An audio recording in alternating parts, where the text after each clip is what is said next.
Эң каттуу бут тоскон Текебаев, каттуу бут тоскон Атамбаев, каттуу бут тоскон кайсы бир саясатчы болбосун, мыйзамсыз, адилетсиз куугунтукталып жабыр тартылып аткан болсо, мен көкүрөгүм менен турганга даярмын.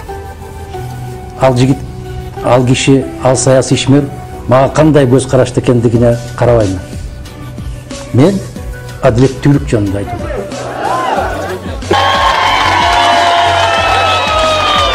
Рахмат, ассаламу алейкум, урматтуу аталар, урматтуу апалар, жеңелер агалар, баарыңыздар менен бүгүн жүз көрүшүп тургандан Аллага ыраазычылык билдирип коелу.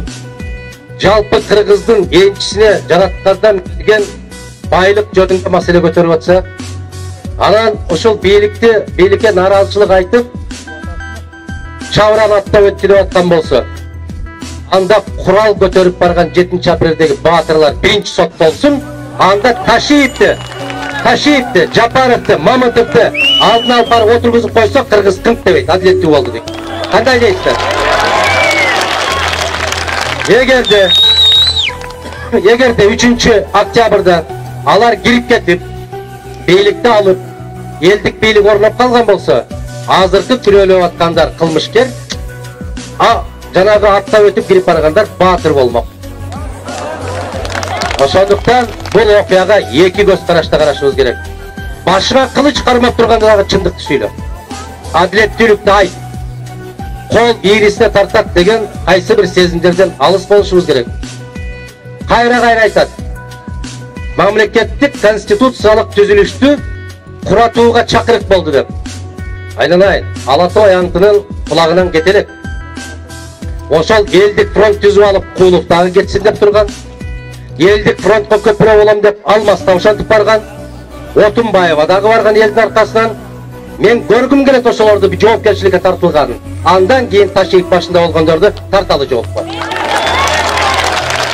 Болбосо, мыйзам бардык кишиге бирдей деп кыйкырганыбыз менен, эгер ошол СДПКдан болуп калсаң, Өнүгүүдөн болуп калсаң, сен жоопкерчиликке тартылбайсың.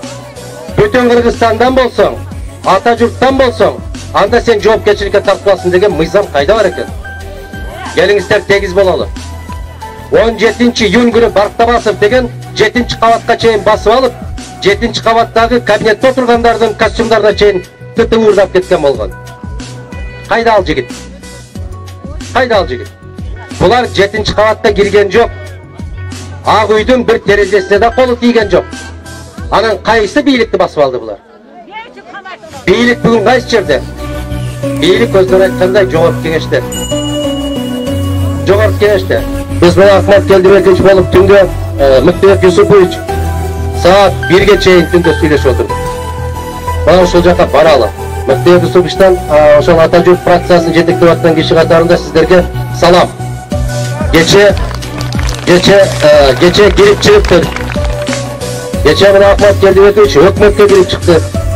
5 күн баштап мен сүйлөшкөнмүн. Кудай кааласа келгиле. Адилеттүүлүк баарыбызга бирдей болсун, тең болсун. Биз ошол баатыр энелер барды көз жашын төгүп, могул жерде отурушат. Мына ошол энелердин көз жашын токтотолу. Элдин талабына кулак салалы. Келиңиздер. Ошол боштондукка, Кудай кааласа боштондукка. Бүгүн эртең, мына 17-синде соттоп атат. Бүгүн эртең ошол бардык аракетти жасап чыгарганга биз аракет кылабыз. Кудай кааласа. Анан мына кайдыгер эмес болгон сиздерге рахмат. Мына ошол кайдыгер эмес эл бар, журт бар, энелер, аталар бар. Биздин мамлекетти эч ким тебелей албайт. Байлыгың менен бийлигиңди канчалык чачпагын, адамгерчиликти тебелей албайсың. Муну эскертип коюшубуз керек. Биз кыргыз бийлиги соолукку болгон окуялардан катуу сабакты алышыбыз керек. Өздөрү ушул жол менен келсе жарашат экен, баары баатыр болот экен, көкөктөрүнө орден тагылышат экен. А эгер биз дагы ушундай кылып койсок кандай болот десе, сен кылмышкер экенсиң. Бул айбандык. Андай болбойт. Камалгандары мен дайым пикиримди айтып берем. Ол 90 жана имансыз аракет. Текебаев боюнча өзүмдүн пикиримди айтканмын, баса белгилегенмин. Ал абдан жат көрүнүш менен баалаганмын мен бийликтин аракетин. Кече Садыр Жапаровдуку Текебаевден экеси ашык түшкөн жапайычылыкты көрсөттү. Ал жигит өзү айтпады, жарыя салбады. Мен 25-нде саат 12-де Кыргыз-Казак чегарасын саат 12-де Ак Жол бекетинен өтөм. Анан бир айланып кетейин, жанакы кара шумдуктуу болгон көрбөгөндүн көргөнү курусун дейт. Мына бийликти көрбөгөн, бийликте болбогон, сабаты жок, бир сабатсыз, түркөй, караңгы адамдардын кыймыл аракеттери менен абдан жапайы көрүнүштөр болуп кетти. Абдан жапайы. Ал жигит өзү айтып аткандан кийин мен баратам, барып караган каалаган суроолоруңарга жоопту берем дегенден кийин анан уялбастан КТРдан, ЛТРдан жарыя кылып атат. Кармалды. Ал кармалган жок. Ал өзү келди. Кармалып сенен операция жасап кармап алдым. Жартынан кууп жүрүп кармап алдым. Уят, дагы бир жолу уят. Биз доспо күлкү душманга таба болуп бүттүк. Кыргыздын кадыр барды. Кыргыз мамлекетинин кадыры, Кыргыз мамлекетинин айырын бир тебелеп тепсеп айран сыяктуу чачып салды. Абдан жаман көрүнүш. Болгондо да жанакы торгойдой болгон балдарын сабагандык. Бул атаңын озурайын, бул айбандардын менен жасай турган иш. Бул ак айбанын жасай турган иш.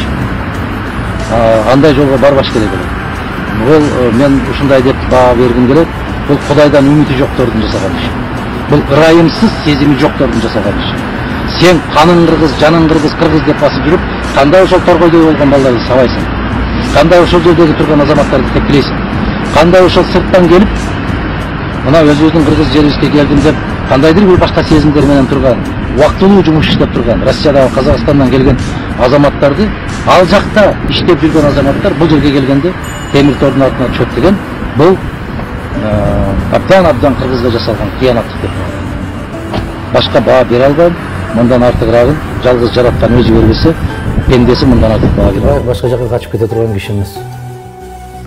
Анан баягы баш кесер, жан кечтини кармагандай кылып кармагандыгы бул абийирсиздик. Бул уят.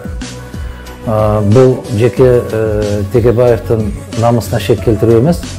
Бул бүтүндөй кыргыз журтчулугуна, кыргыз саясатына тийгизген абдан чоң соккусу.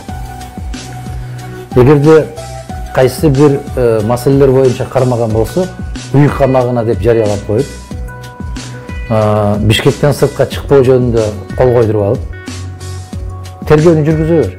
Эч ким сага тоскоолдук кылбайт. Анан ошол далилдериңди жакшынакай кылып далилдегенден кийин элдин алдына чыгып, бардык ийне жибине чейин айтып берип, андан кийин чара колдонсоң, эл деле толкубайт. Бул баягы кемчонтойлук. Анан экинчиден мыйзамдуулукка караганда карасан атайлык өч алуу сезими көбүрөөктөй көрүнөт да. Эгер чындык үчүн күрөш болгон болсо, дагы бир жолу айтам, баягы мыйзамдын чегинде жүрүшү керек. Дем алыш күндөрүндө, майрам күндөрүнө карабастан ушундай жантал бастаганы бул абдан алсыздыгы. Ошол күч колдонуу орган азыркы кезде ошол коопсуздук кызматы деп атырат. Коопсуздук кызматы бул мамлекеттин коопсуздугу үчүн эмес, кандайдыр бир топтун коопсуздугу үчүн иш кылып атканы көрүнүп калды да. Себеп ал жерде абдан мындай бир кызматты жакшы түшүнбөгөн кишилердин келип калуусун кесепети ушул.